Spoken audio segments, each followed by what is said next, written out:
Hi,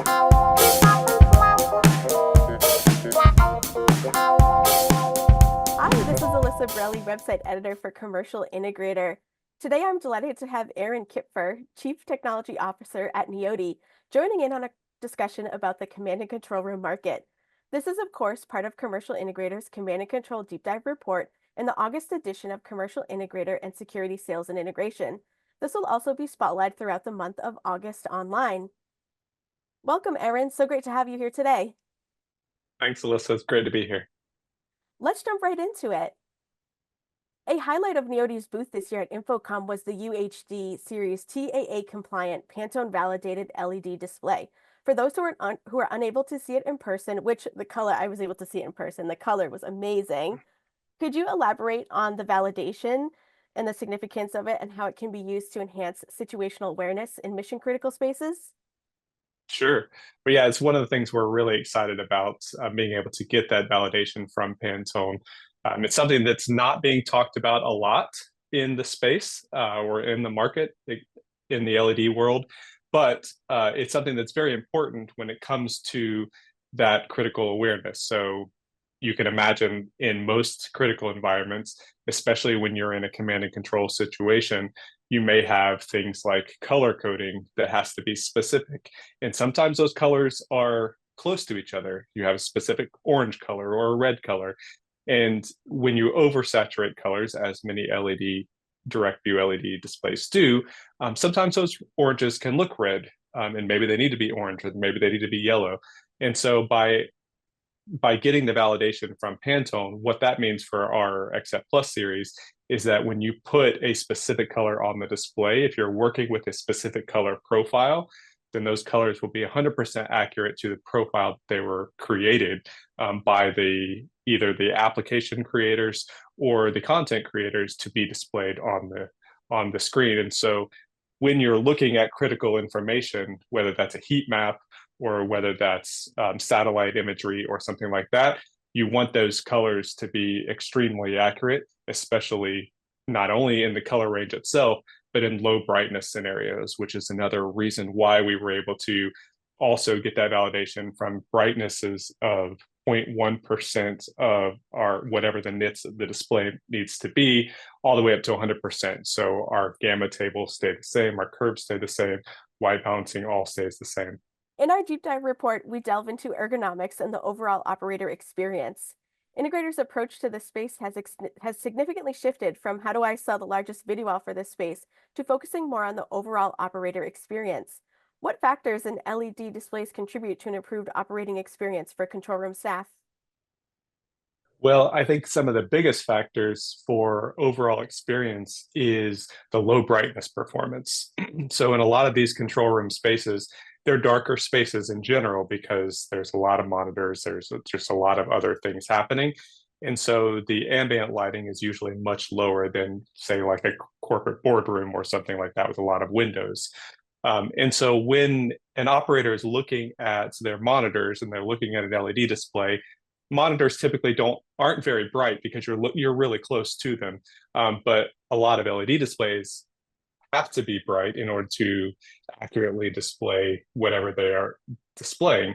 And so one of the things that we've done and been able to do is create really good definition, even at very low brightnesses. And so I mentioned a lot of our command and control room displays are running at less than 10% brightness of the capabilities of the LED screen.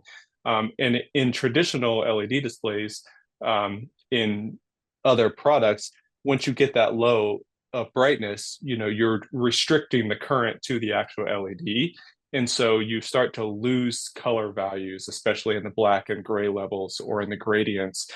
They all just disappear, which obviously is not great, especially when you're looking at specific type of imagery like satellite imagery, where it's already a lot of blocky gray colors or dark green colors or things like that. You want to be able to make out those displays and those details as they were intended to be looked at. And so from an operator standpoint, when you're looking at the ergonomic sides of things, you want to make sure that you're not you're not using something that's overly bright so that you don't end up with eye fatigue, things like that. from looking at a display for so long. How does the design flexibility of Neoti's LED displays contribute to improved workflows in control rooms? In general, the designs that we offer are multiple cabinet sizes so that designs themselves can be built to whatever aspect of the control room that they're being installed into, whether that's the physical design of the cabinets or whether that's the pixel pitch. So what we do is we look at this entire space holistically and say, what are your viewer distances? It's all kind of the standard LED process is what are the viewing distances, what are the capabilities of the resolution that you need to make sure that you're getting the visuals that you actually need to perform whatever task that you're performing in that command and control space. And so a lot of what we do is just take all of those things into account to make sure that the viewer is getting exactly what they need. They're not being oversold or undersold on what their actual expectation is, because in a lot of these spaces, there's not a lot of you can't go into a Best Buy and look at these products and see like what's it going to look like at these distances. And so customers and integrators and consultants are looking to us as the manufacturer to say, what do we need? And you need to tell us what are the parameters to help us choose the correct display for the space. Many companies now claim TAA compliance, but still use Chinese manufactured components. What enhanced encryption features does Neoti's LED displays offer to ensure data security? Well, yeah, that's a very good point. So that there are many TAA compliant products that are promoted as TAA compliant products that, in fact, sometimes may be not quite, and depending on the type of product and the manufacturing methods and country of origin, things of that nature. But the things that we look at are not only where is the direct view LED made, and so that's what most people look at is where is the actual LED panel itself made. But then we look at it as where is the control system made. And so because in our UHD Pro series and our UHD Pro XF Plus series, we manufacture the controller and the LED cabinets outside of Asia or outside of China in this case, where the majority of LED is made, we actually can be that 100% TAA compliant product, and even go beyond that into some other validations as well to make sure that anything that's providing any kind of processing, any kind of data, any kind of memory, all of that is coming from a place of compliance, not just one part or another.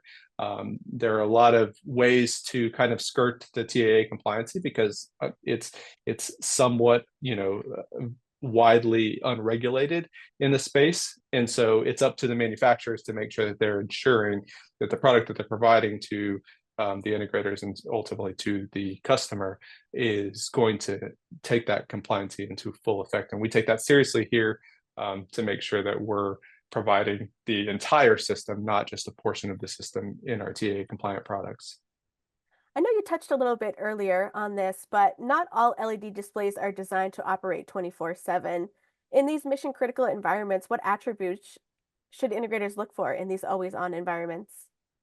Yeah, so I mean, the biggest thing to look for, as we kind of already discussed a little bit, is making sure that you're choosing the right LED for the space.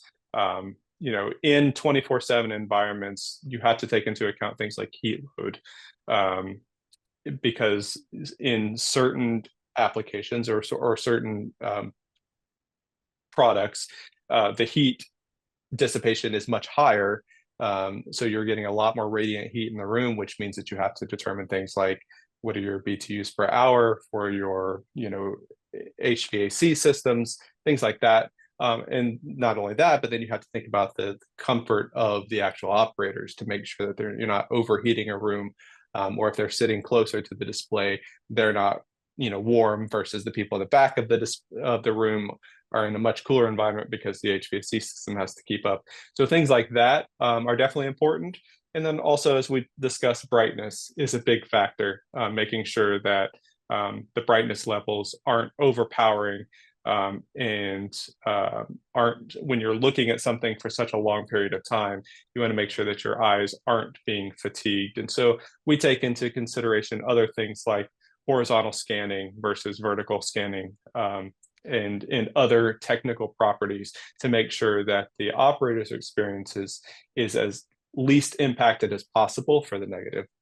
Is there anything else you'd like to add? Do you have any closing thoughts? To this point, I think, the important takeaway here is making sure that, when you're putting a display in a command and control situation, especially if it's a high secure facility, or a facility where, security is, important, then you want to make sure that you're checking out all aspects of the display, not only just the LED panels, but asking questions like, where's the control system coming from? What are the ways of maintaining or repairing product? Because in secure facilities, product a lot of times is not allowed to leave those facilities once it's installed. And so things like repair and maintenance and things like that become a question to ask the manufacturer. Can you send somebody to help repair product when it eventually does have something that needs to be repaired, or warranty, things like that? So those are all questions to ask, especially in high secure facilities, to make sure that you're getting a product that not only performs well, but you're being backed by a manufacturer who can produce the same level of support and security that you require. Thank you so much, Aaron, for joining me today, and thanks again for sharing your insights. Yes, thank you. Please check back on commercialintegrator.com throughout the month of August, and of course in print for all things command and control room related.